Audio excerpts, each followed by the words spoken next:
right, so today we're going to be talking about what honestly I think is actually a pretty noteworthy topic, that being that the Remembrance team I personally think has been dethroned. Obviously we have the Silver Wolf level 9s team. This is the team I am talking about. Obviously you're going to be having Silver Wolf level 9s, Sparksy, you're going to be having Yao Guang, and then you are also going to be having Hua Hua, or even for like more damage, you can have the Elation MC. Now, according to some calculations, whether or not you like Pride Win or not, I mean, they do a pretty decent job showcasing what the character is going to be capable of providing.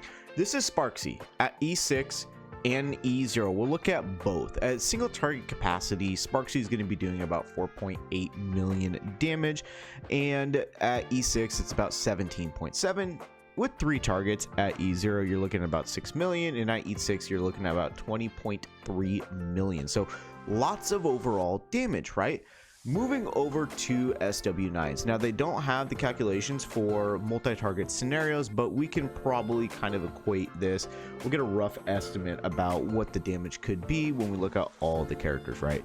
But E0, you're looking at about 9.5 million, and at E6 with 1 target, 33 million. Moving over to March 7th, at 1 target, you're looking at about 1.6 million damage with her signature.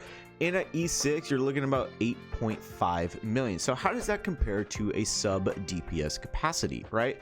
1 target, we'll look at 1, and then we'll look at 3, and obviously there's 5, but we'll only look at the 3, just given the fact that, you know, that's what we're comparing, and I think Sparksy would do a lot more as well.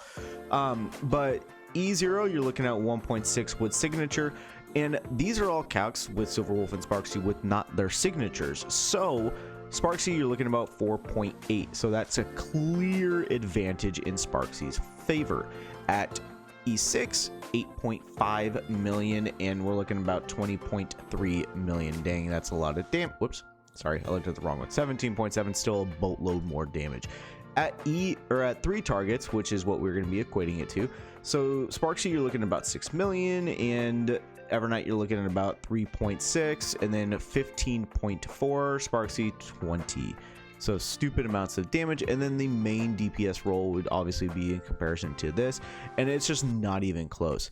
So keep in mind, right, these are calculations showing without the likes of even Cyrene for them, and then without Yao Guang for these characters.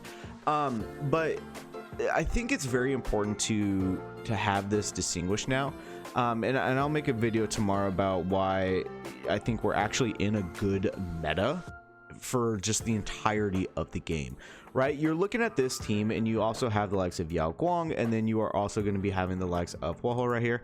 Ideally, you know, this is the premium team for these characters, right? And we go ahead and take them off, and then we can compare that to the likes of the Remembrance team, which is also extremely good, right? I'm not taking that away from the team at all. I gotta go down to March, don't I? Where are you, Evernight? Or am I just dumb? There she is. And this team is still extremely good. A lot of people obviously are vertically invested into this team. They're gonna say, well, that's dumb, you can't make that comparison because my Remembrance team is so good. That's not, you gotta look at about a comparison to comparison basis. Like, let's say for example you are someone who spends a little bit of money on the game and you have all your characters E2. Well, then guess what, you got to compare all of these characters E2 with the Elation team at E2 and see what the damage numbers are.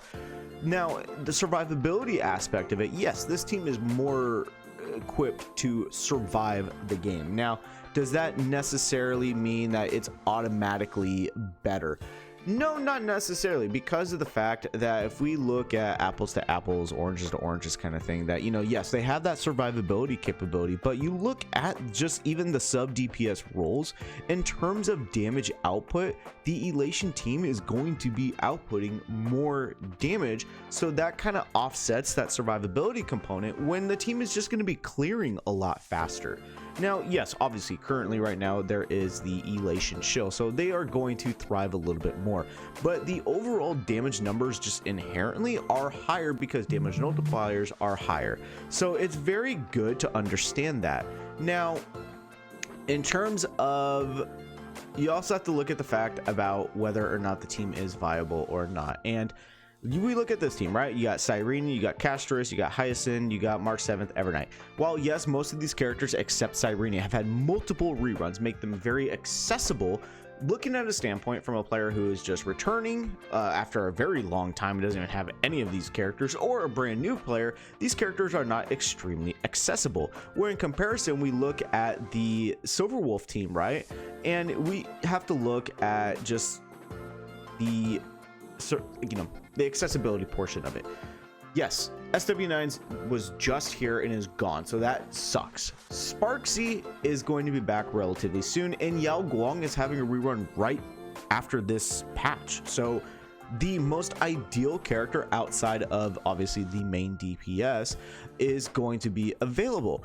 Huahua being a free unit is extremely good because that allows for more flexibility, and then you can also sub out Sparksy for the Elation MC, and that's another free character.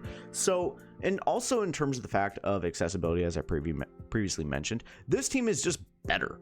Silverwolf, while herself maybe not outputting the total amount of damage in comparison to both March 7th, Evernight, and Castris without the likes of Sparksy on the team, is still going to be doing a boatload of damage because of the fact that the Elation MC is going to be allowing for more Elation skills, more instances of hidden MMR stacking up, some more crit rate, more crit damage, all of that fun stuff.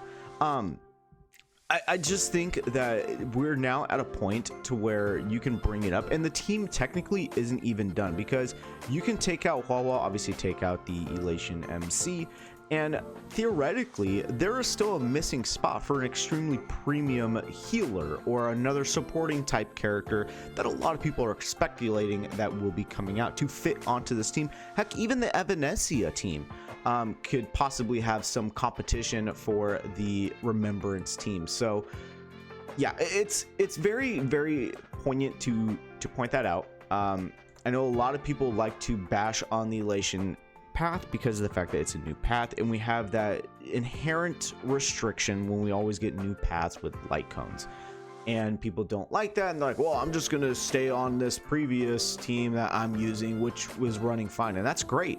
You know, I'm glad you're still able to clear endgame content with the team you have, but at some point you have to make that decision to start investing into a new team, because at some point even vertically investing into older teams is going to reward less and less benefits, whereas getting a brand new team that you can even honestly like minorly invest into it is going to provide very good benefits.